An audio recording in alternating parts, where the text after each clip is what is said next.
Hello, everyone. My name's Steve Richards, and I'm the president of the EDPA Southern California chapter. See a lot of recognizable faces here. Hi, Phil. Hey, Scott. So we have a great speaker today, and I'm going to give a little background on her in a second. First of all, I want to introduce our board members who are here today. We have Doug Young, we have Vince, and we have Ross, and I don't think we have Boy in here right now. He hasn't joined us yet. So we have Candy, known throughout the exhibit industry as the booth mom. She's a hands-on exhibit project manager who's earned 6 industry certifications and has more than 495 shows under her belt. It's a lot of shows.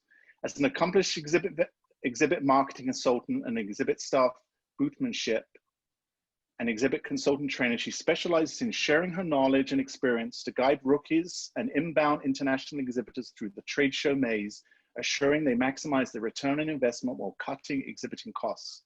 A prolific award-winning writer and trainer on exhibiting best practices, she's published more than 400 articles and blogs and trained tens of thousands of exhibit managers on all aspects of trade show exhibit management in her 29-year career. Wow. So without further ado, Candy Adams, take it away. Hi there. And yes, the answer is I am a trade show junkie. This COVID thing is driving me crazy, as I'm sure it is you. And my question going into it is, what am I going to do? And like a lot of you, we probably thought it was going to be over in a few months, maybe.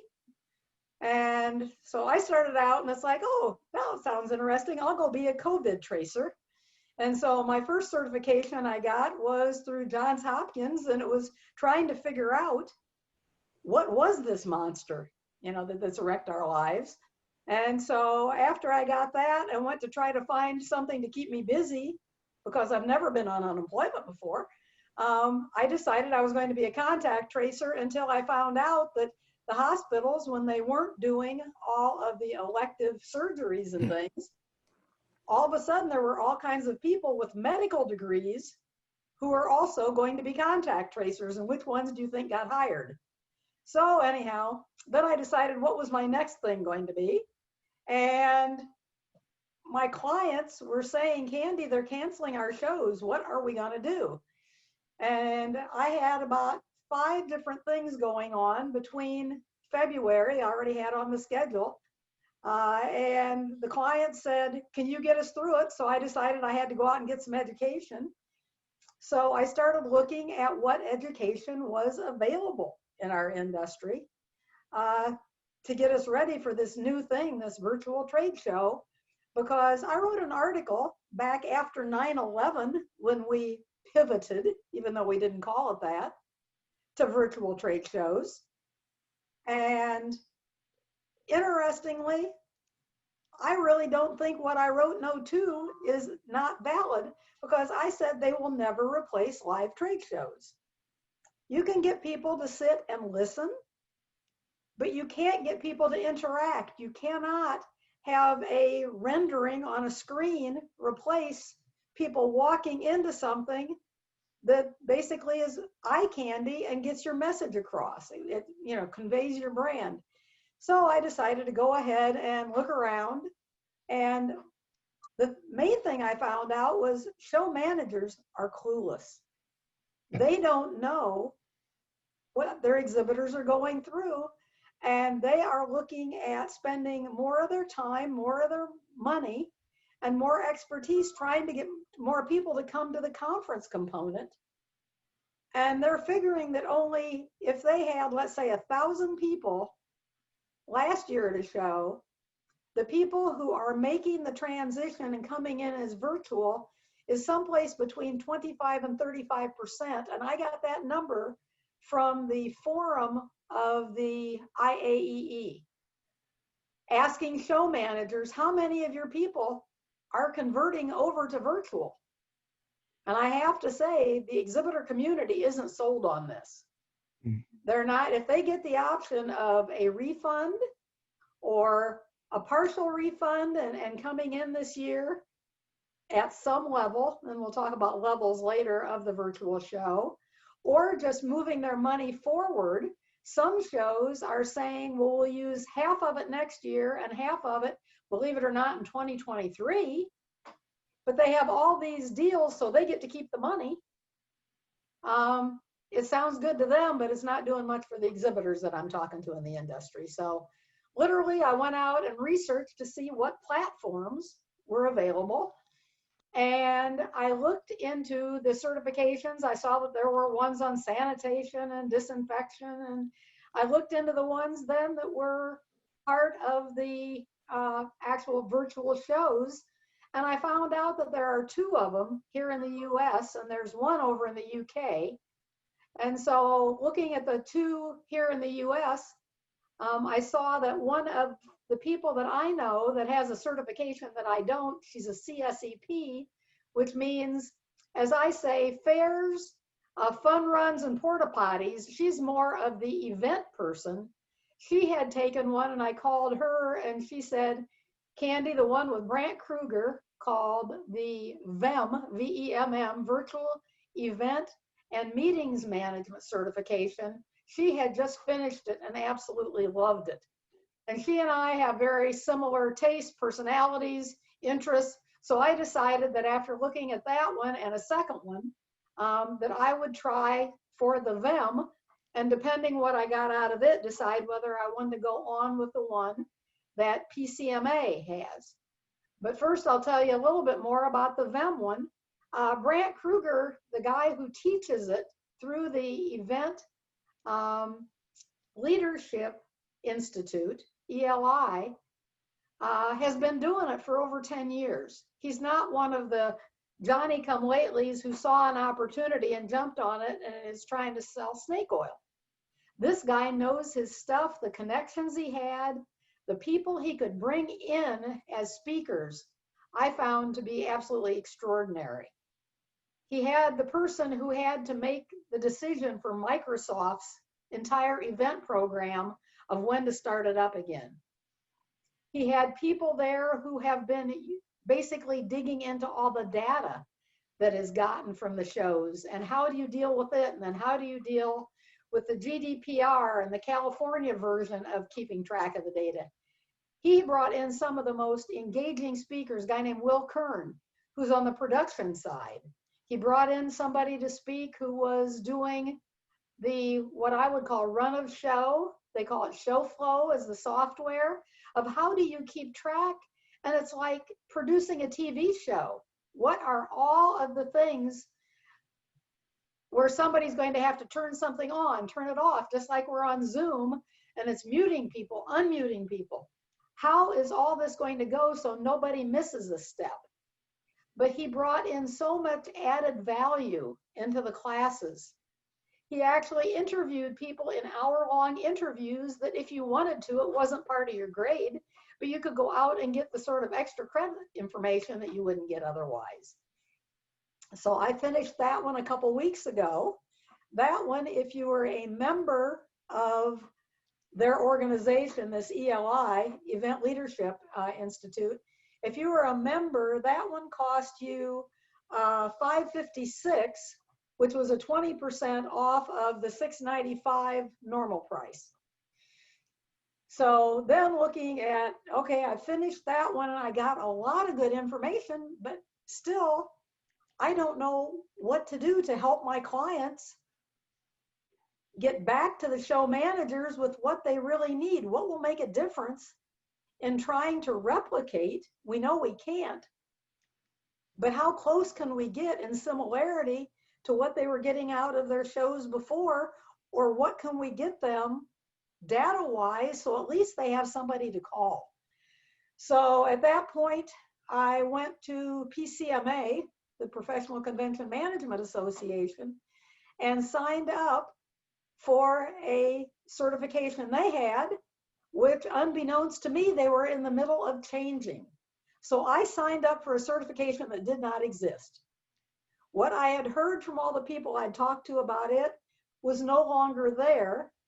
That one they said was so arduous to finish that you almost wanted to commit Harry-Carry.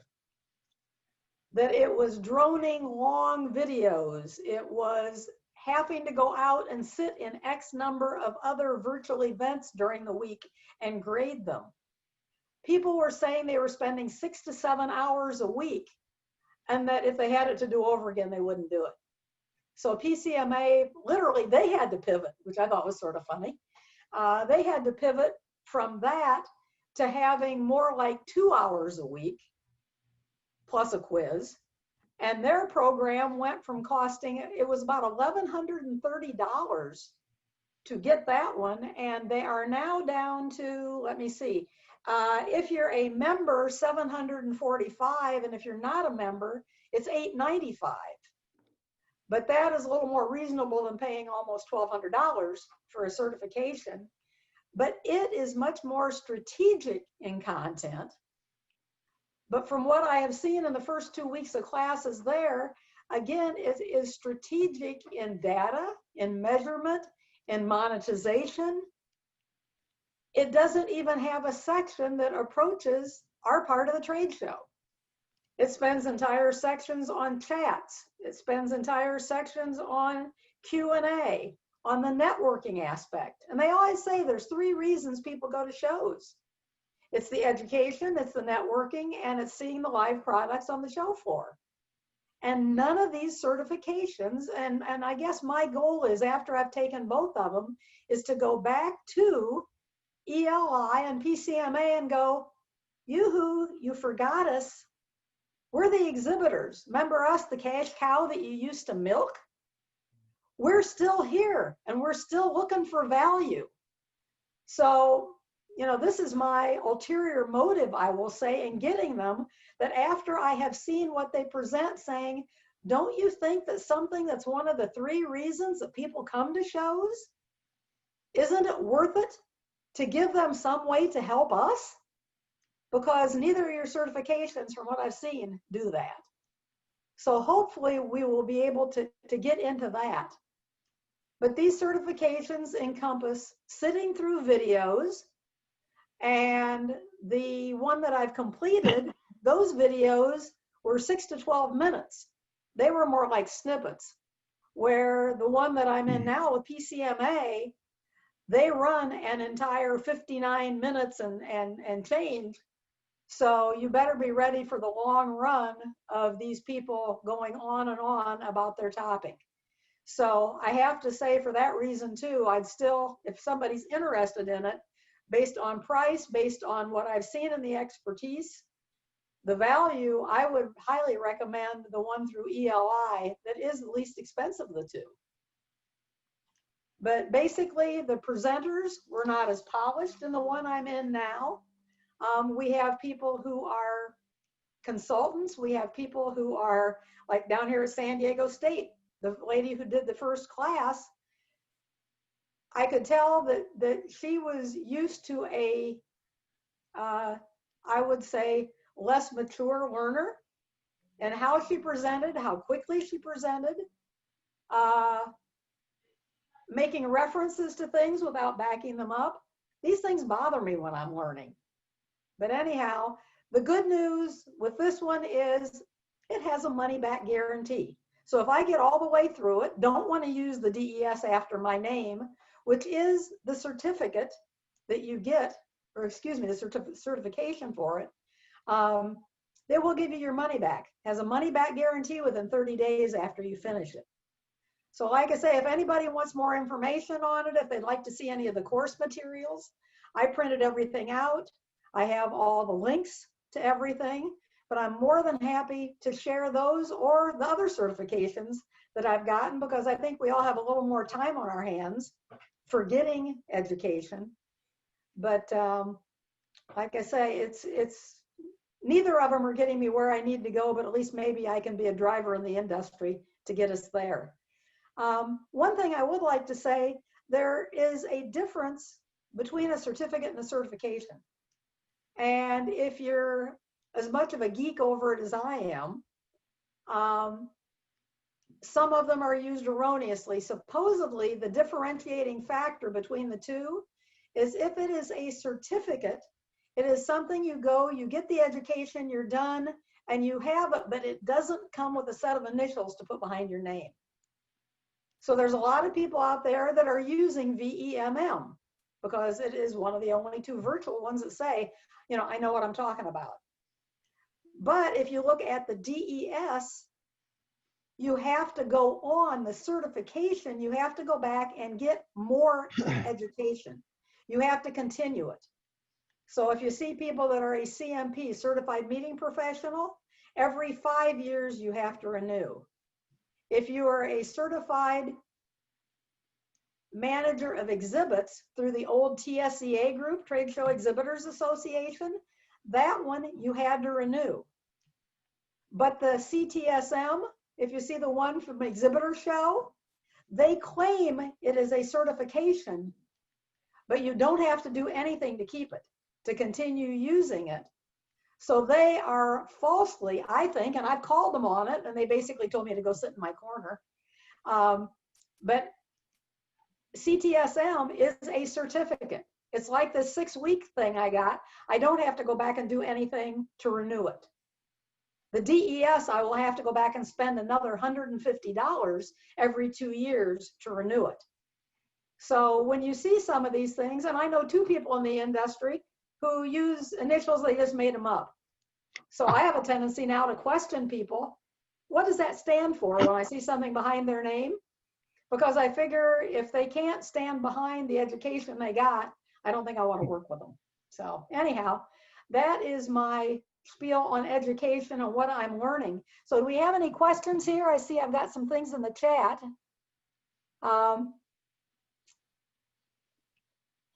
Yep, I see a couple people that have been through the same one. Yeah, and good point, Janine, that yeah, if you sign up for their monthly, you can access other educational, and I'm still getting, I'm not a member, but I'm still getting things that I can access for free. I don't know if they're the same caliber or not, because I haven't had time to go out and look at them since I'm working on the DES. If anyone wants to just shout out or raise their hand while Candy's speaking, if there's something that it sounds interesting and you need further clarification, please feel free to do that while she's speaking. Scott, so I see you want to know the cost of exhibits. I have seen everything from $2,000 where they are charging that and giving back depending on what other monies you paid for your exhibit and rolling that forward or giving it back as a refund. Some of the shows I'm dealing with are on that. The one I did last week was $7,800, and we got, I mean, I'll go into that next of what happened there. But CES, I have a 10 by 20 exhibit that I've had for 16 years there, and they are not telling you what virtual will look like before you commit to whether you'll go virtual. Makes no sense at all to me. They want your commitment of can they keep your money for 2022 and 2023, but you have to commit to whether you're doing the virtual first. So my question is, with a lot of these things, they have like these CAD CAM walk through the exhibit kind of things that sometimes the show, like the GES or Freeman people are trying to provide, and sometimes we can take existing CAD CAM drawings and make them a virtual experience where they can kind of fly through the exhibit. Is that popular, and what are people spending for that kind of thing right now? No. What I will tell you is the show managers, and from what, I'm a member of IAEE, have been for many, many years. I monitor a lot of their forums and things, and the show managers do not want to deal with the technology of integrating anything other than their own platform. Yeah. Because one of the things that we learn in these certifications is that you can either go with a pure platform, or you can go out and buy what I call a module or a different piece and add on.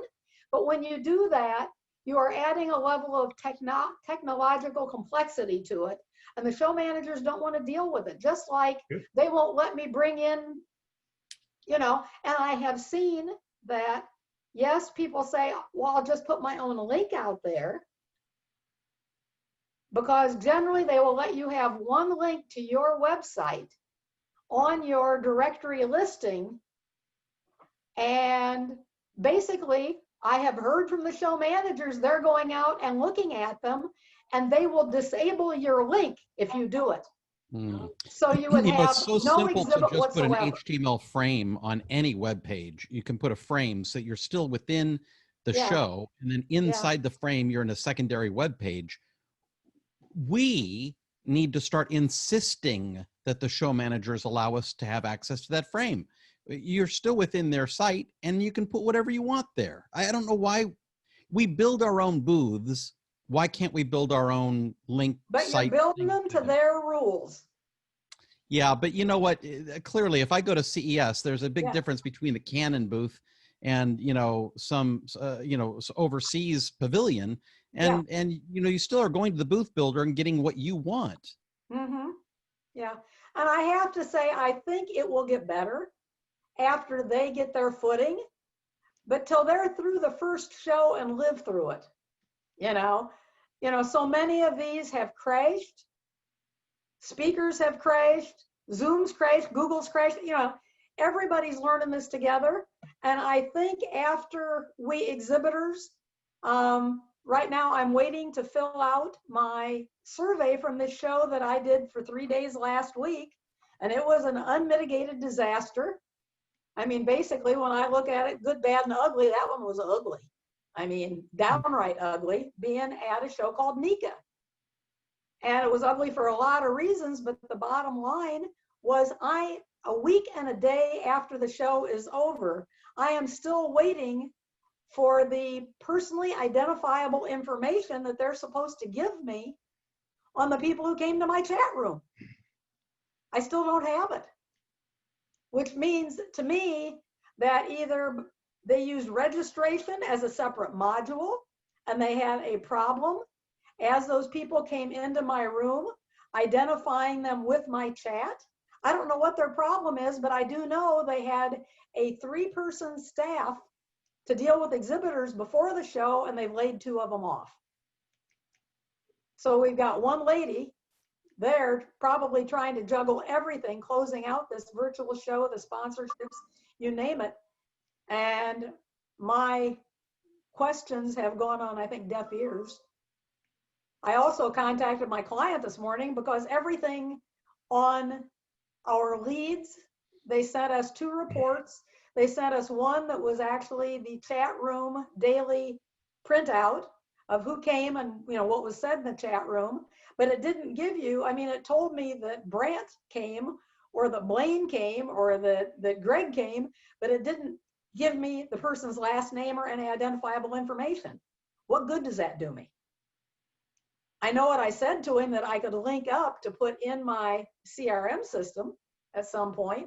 But at this point, I don't have anything to connect it to, and I'm getting no answers. Well, I happen to see, someone else is mentioning here that the Freeman can let you use the On24. And then, yes, I am aware of what Classic Exhibits is doing. I love that. But if anyone wants to see what a frame looks like, keeping data within, go to my corporate effects website. Down at the bottom, I have the trade show calendar, that lists all the trade shows, I pay, that's hosted someplace else. It never leaves my site. I simply put a frame in there so it looks like it's my site. Why, if I can do that, and I'm a trade show magician, I'm not an HTML author. If I could do that, why can't Freeman and GES do that? And all I'm seeing is it's the control they're used to having over the exhibitors. I think it's a control thing until they figure it out. Yeah.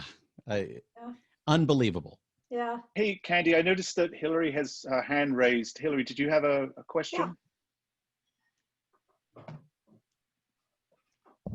Sure. You bring up a really good point that exhibitors need a lot more love out of trade shows now, out of the virtual world in general. And I think that one of the things that came up in the class, the VEMM class, was this idea that you need to rethink what you've been doing before. And a lot of what has happened has been people said, oh, well, we had a trade show as part of our conference. So here boom, this is it.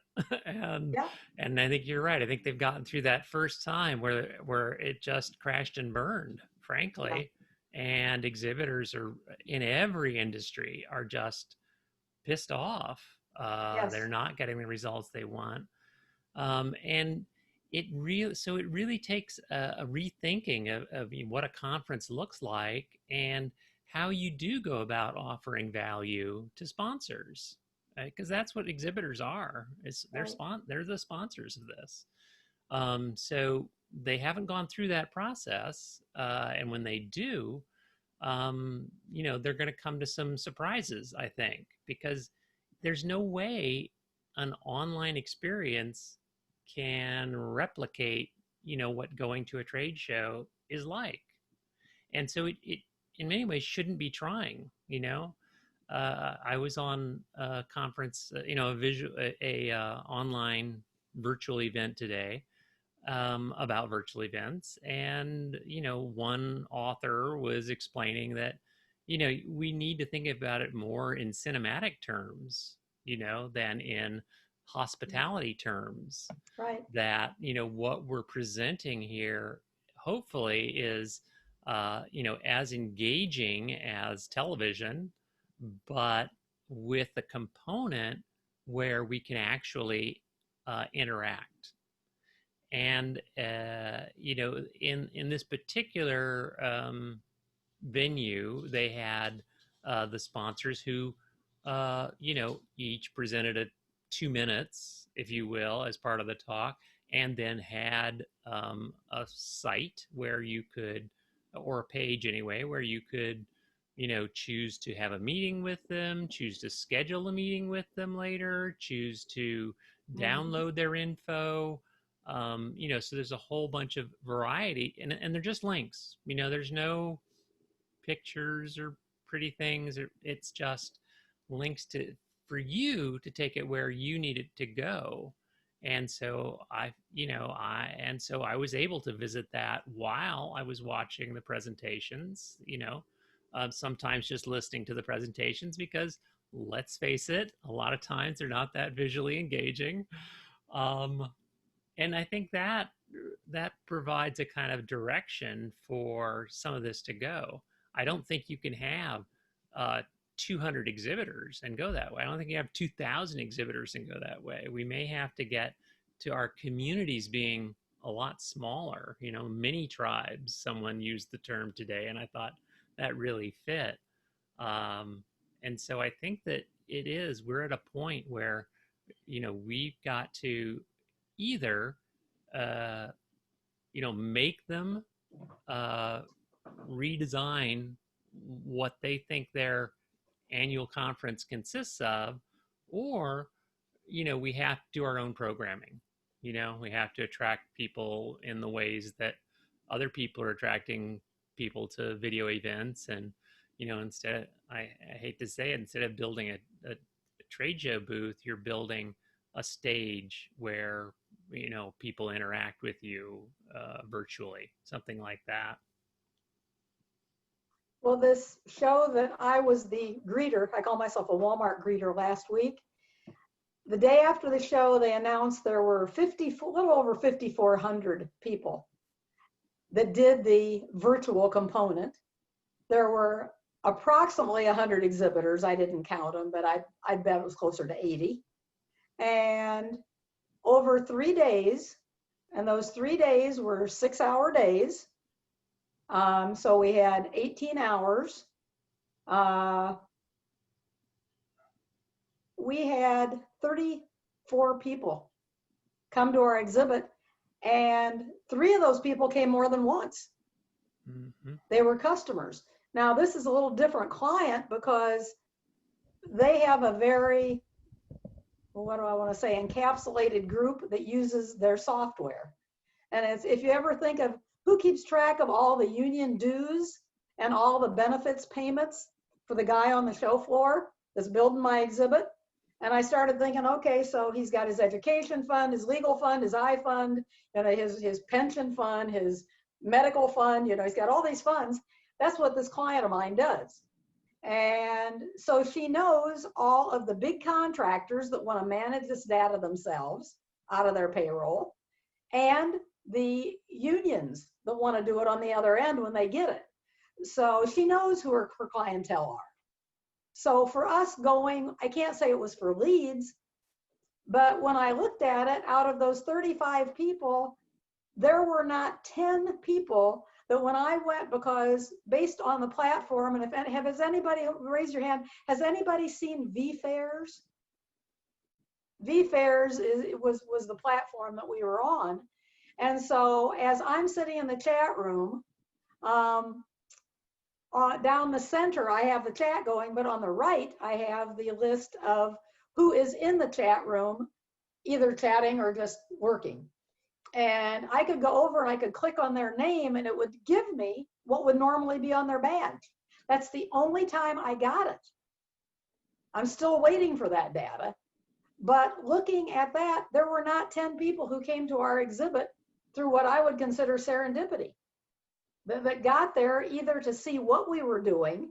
Everybody else came with a purpose.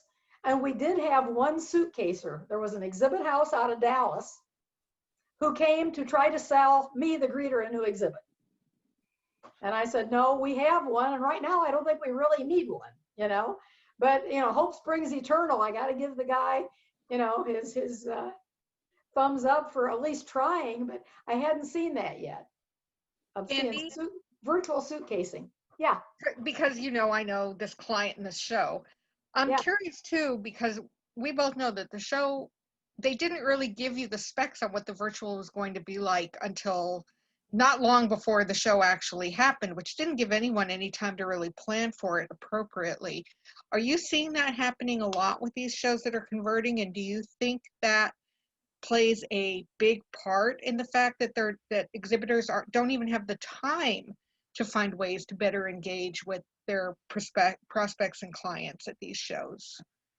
I think a lot depends on the company, how big a part the show plays in their lead generation process. So like for this client, she could have not shown up, and I mean, Ramad does her giveaways. We're doing, may I say, we're doing a engraved umbrella handle with, you know, the umbrella with the logo on it. Beautiful little umbrellas. But this is a lady who likes to give gifts to her customers who come to the booth. Yep. But when I look at what they did, basically there were 3 levels of sponsorship at this show. And as I say, you know, it's your typical, you know, are you a stone or are you metal?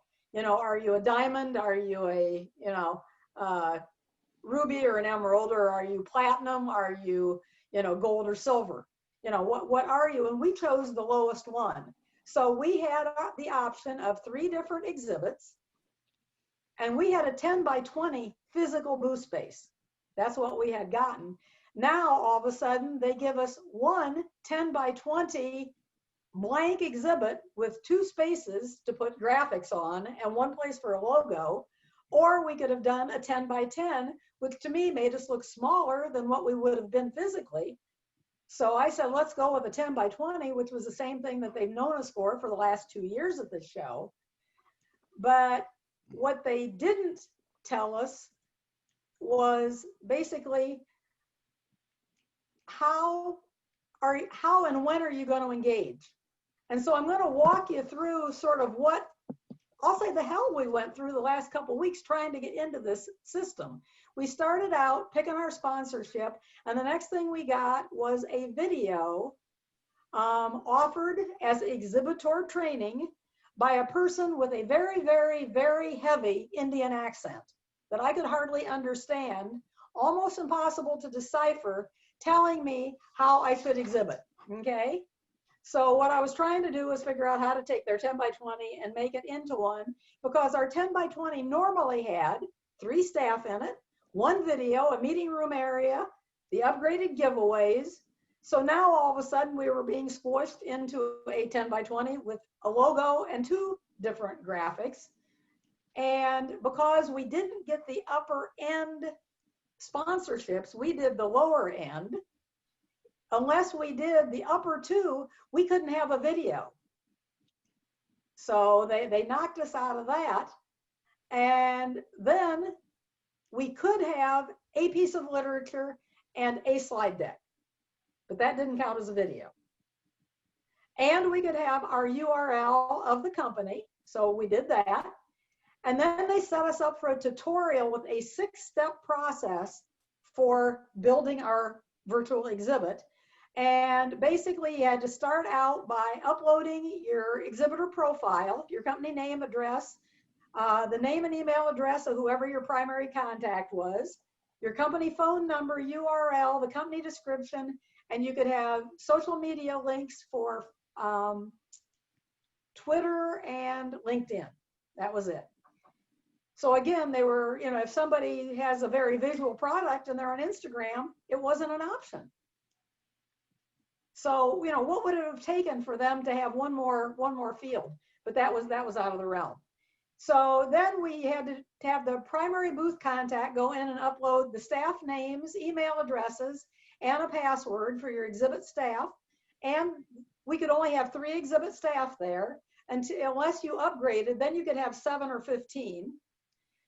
The next thing was you could not get pre-show matching, they called it, with attendees. Attendees, when they registered, could in keywords, but one of the things you couldn't, as an exhibitor, you couldn't put in keywords unless you bought the upper end and sponsorships.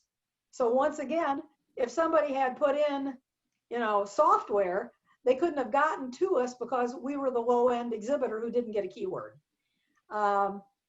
So then VFairs, from the time you got all these different points uploaded, basically they had 3 to 5 days to get your virtual exhibit up and running, and they were supposed to test all of your links to make sure that they worked. So then when you were a visitor, to get to the virtual exhibit, you had to start out by signing in. Then you had to find the sign for the exhibit hall. Then you had to find the sign for the exhibit hall lobby. Then you had to go through the lobby, and then that got you to scrolling signage of all of the exhibitors. And that came up about a minute before all of a sudden the alphabetical list showed up down the left side of who all the exhibitors were. Some of the exhibitors were there by product, some of them were there by company name, very confusing. So once you got to the company that you wanted, either by catching them as they scrolled by or by finding them alphabetically, then you could click on it and it brought up in the middle of the screen, taking up about 2/3 of the screen, you got to actually see your virtual exhibit. So you went through about 6 steps before you could actually get to a virtual exhibitor that you wanted to see. So after you got to that, then there was what I'd call the bottom 3rd bar, you know, like we see on the news, you know, Fox News or whatever. That basically said you had 4 options, and that was, did you want to chat? It didn't tell you you could click on the graphics to get to the slide deck or to the literature you had. There was nothing that told people how to get to either of those. So if you had those, you may as well have been lost. Then you could have a greeting, and our thing was we were giving money to a food bank for everybody who came to our exhibit. So we had that little greeting down there, but you had 4 different pieces on what they called the white bar. The people, depending what they wanted to do, could click on it. And so basically they made it an obstacle course for people to even get to the exhibit. But then for us, we wanted to go in and test it. So they were supposed to have the testing day, the day before the show. Well, at the last minute, they changed it from the Monday before the Tuesday opening to the Friday before, but then they gave you specific hours based again on your sponsorship. Did you pay enough to get to test your booth? So that didn't help much. So then we got our assigned time toward the end of the day, tried to get in. They had changed the logins, and they kept burying information you really needed in all these emails where they were changing things. And one of the things was how to log in. They gave you a different URL to log in. So we finally got there. All 3 of us got logged into the chat room. to practice. But the thing that we didn't know was that our comments to each other about what we were going through, changing the color of what our chat color was going to be, how should we word what we were putting at the top about the donation, we weren't going to be able to get rid of these before the show. So here we were practicing with a chat and putting what, I mean, none of them were really inappropriate, but is it what I would have wanted people, had I known, to see when they got into our chat room the next morning? And I wrote to the people at the show and said, is there any way to clean out what we practiced with yesterday? And they went, no, everybody will see those. Okay, fine, okay.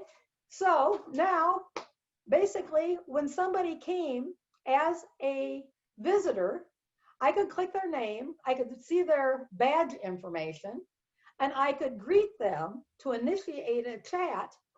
But from what I was told by the people who came to the chat room, they couldn't figure out how to move from chatting with me into a one-on-one with anybody else. So we had like no traffic to that because nobody could figure it out, because we weren't seeing the same thing that our visitors were seeing. So once again, we had a failure to communicate and train the visitors on what to do. And supposedly you could also set up a one-on-one video chat. We did that, but we traded the information in the chat room and took it offline. We gave up physically on their website. So literally I was the greeter. The show ran Tuesday, Wednesday, Thursday, 8 to 2. We had 34 visitors over the course of 3 days, including all of our duplicates. And then voila, the next day we got our daily activity report that told us our total visits. And that was people who actually stopped when we had the big exhibit in the front and the 4 options of where you wanted to go.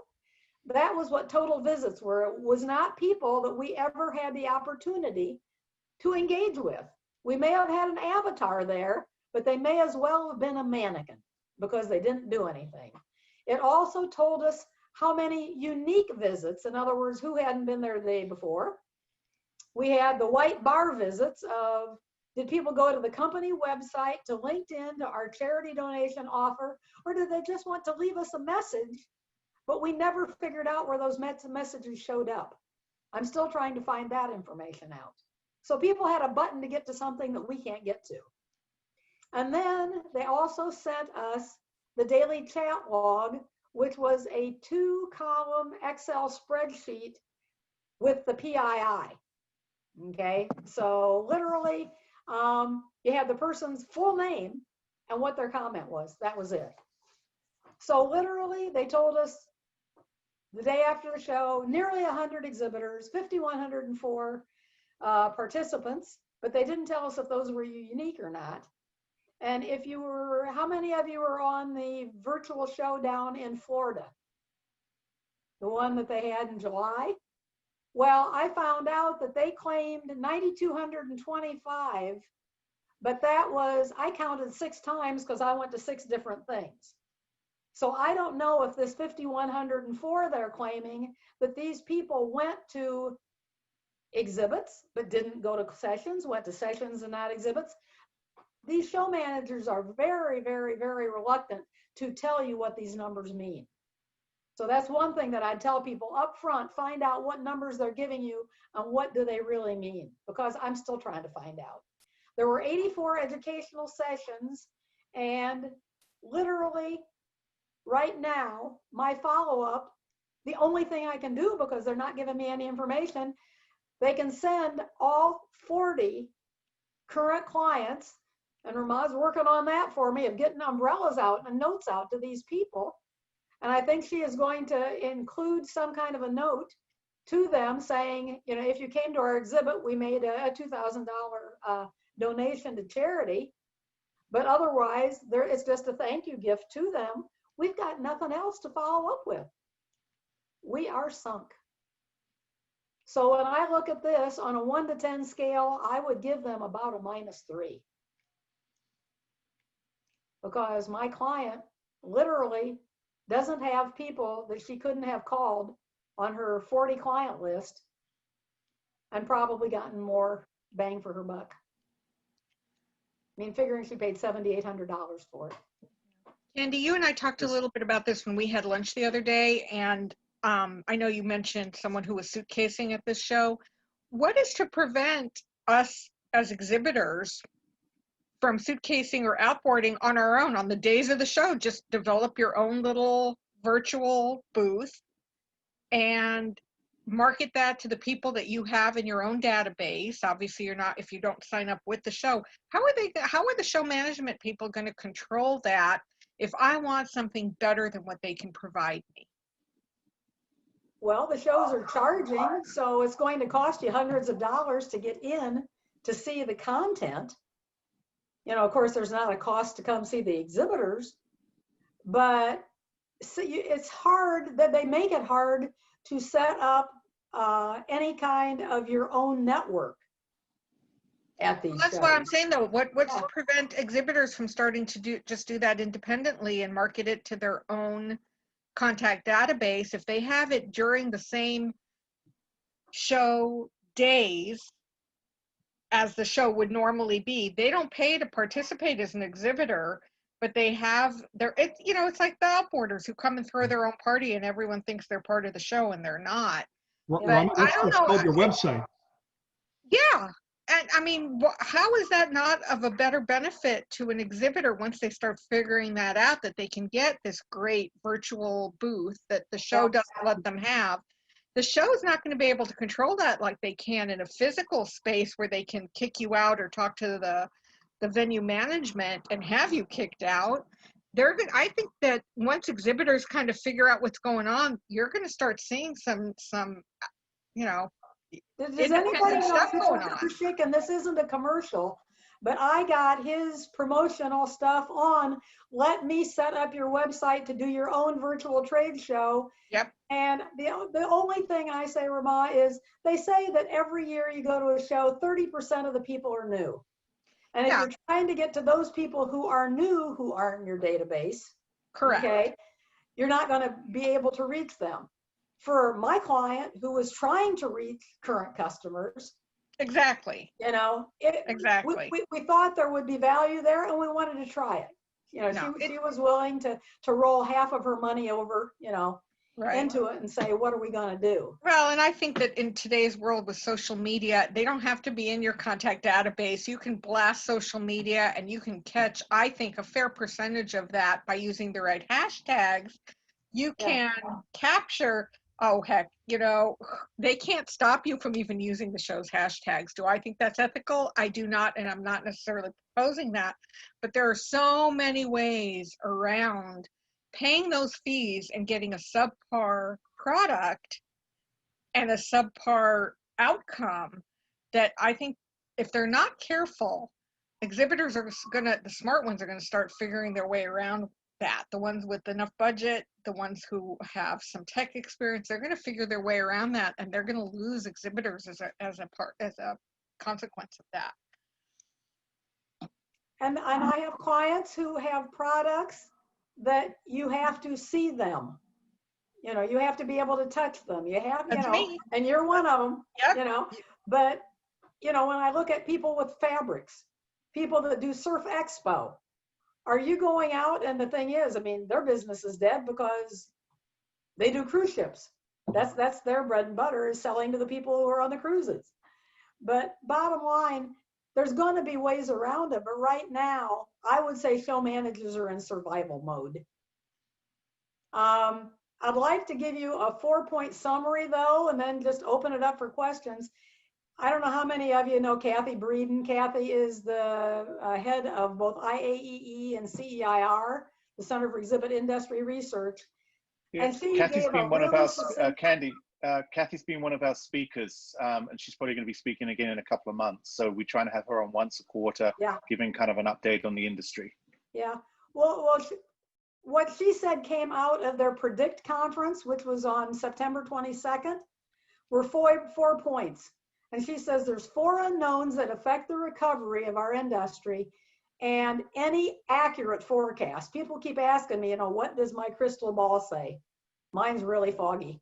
But hers says when state and local rules in many states that prohibit mass gatherings will be lifted, whether there will be a second alarming round of COVID that prohibit mass gatherings, that second wave, when a vaccine will be ready and widely distributed. And from what I've heard in the last week or so, we've got 2 out of 3 that aren't looking that good right now, that they stopped the clinical trials on them based on problems that came out of it, adverse reactions.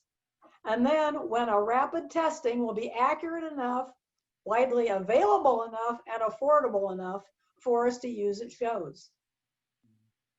So all I can say is we've got to get back to show managers and somehow partner with them. Scott. So I really believe that regardless what the local and state regulations are, it is when the exhibitors themselves and the attendees, when their companies feel that it's safe enough to send them out and that they're not sacrificing their intellectual property or possibilities of litigation.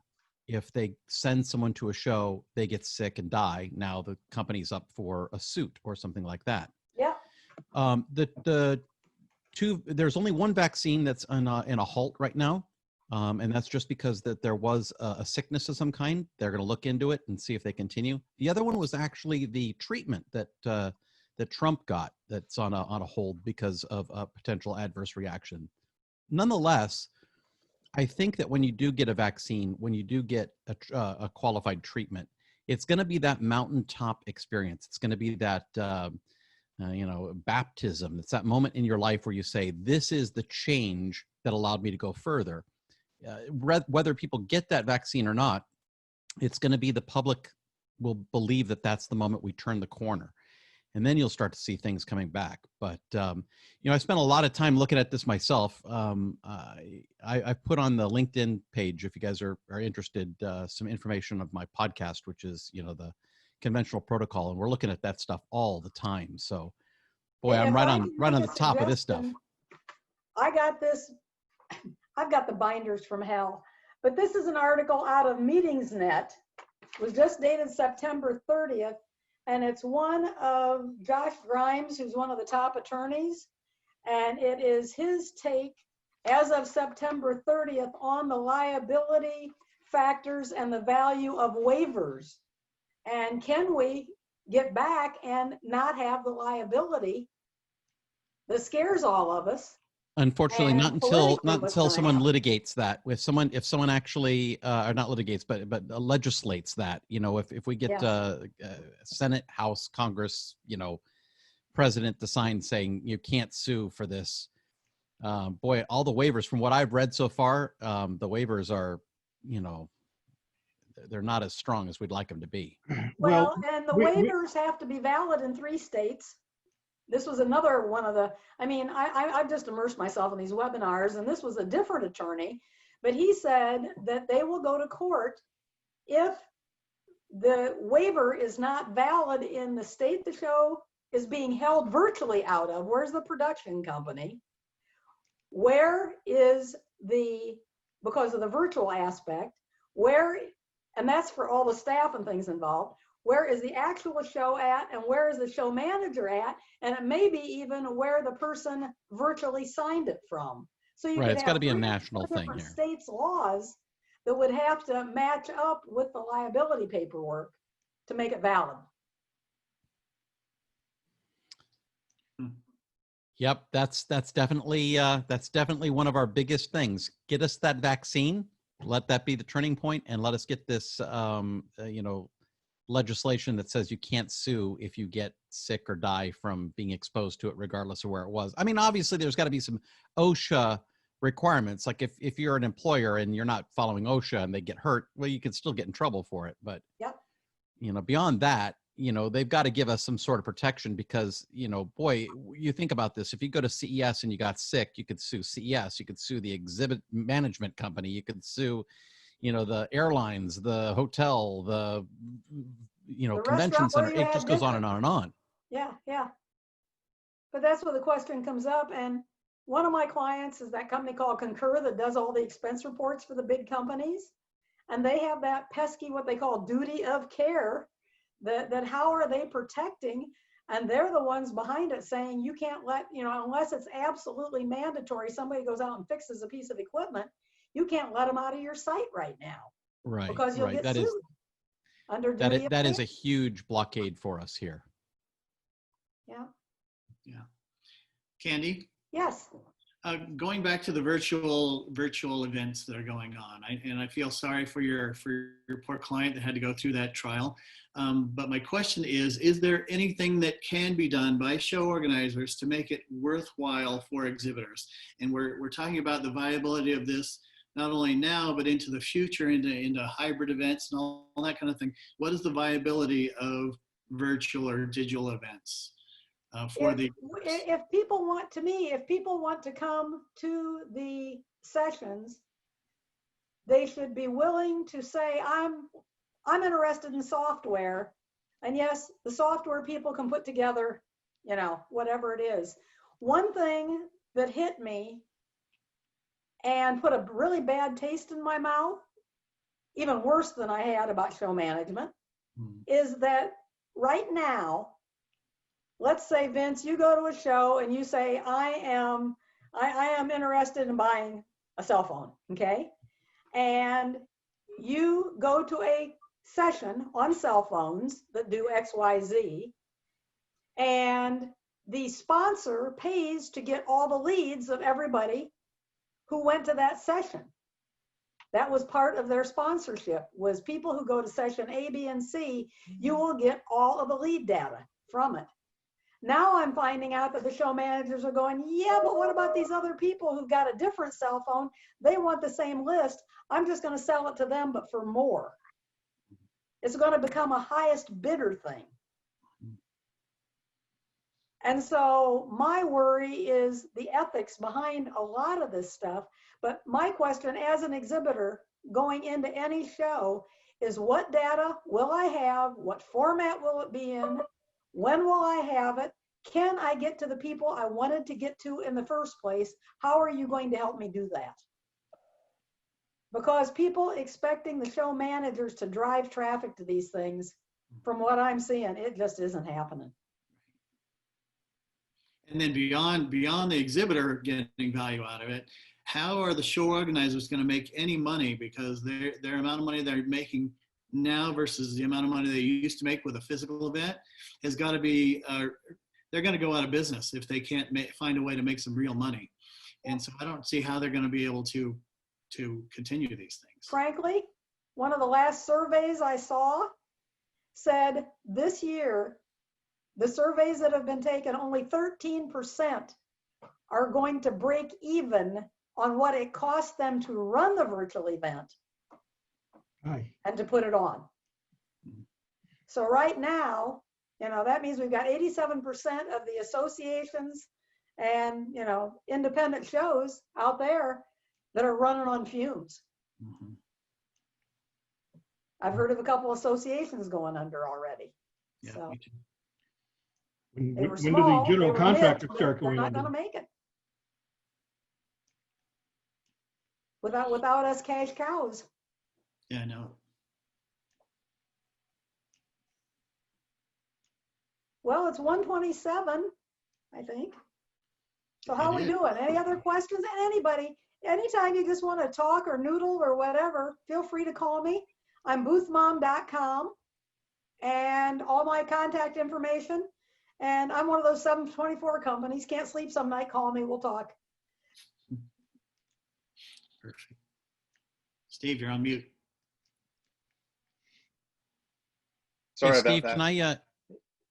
can I just let everybody know that on my podcast this week, we spoke with Vice President of Sales and Operations of the MGM Resorts in Vegas. And that's all those properties, MGM and Mandalay Bay and all those kind of things. They had released a couple weeks ago their 7-point plan for getting back and running, but now they have this thing called Convene with Confidence. It's a report that you can get on their website. And we kind of go over it line by line in the podcast. It's kind of interesting what they're doing. The most interesting to me was they're exchanging the air, or working at exchanging the air at Mandalay Bay 12 times per hour, which is, I mean, if you ever thought that was a wind tunnel going into that hall before, it's got to be even worse now. So interesting stuff there. Look for Conventional Protocol on all your podcast platforms. Will do. Well, thanks, Candy. Really appreciate your time. It's been very, very informative. And just so everyone knows, a little plug for Scott here. He's going to be our speaker on the 3rd Thursday of November. He's going to be speaking about his new product, which I have no idea what it is, but I know it's going to be pretty exciting. And in 2 weeks from now, on the 1st Thursday, we're going to just do one of our regular happy hours where anyone can join. We just chit chat, discuss whatever, different subjects and stuff. So anyone can join. It's kind of more of a fun, casual atmosphere. And one other thing I forgot to introduce earlier, Ross, he's our new VP that's just joined the board. If you can wave, Ross, so people can see who you are. He's been coming to a lot of our events, and he's going to be on our board of directors now. He's based here in Southern California. So I think if there's no other questions, I think that's it. And thanks for everyone's time today.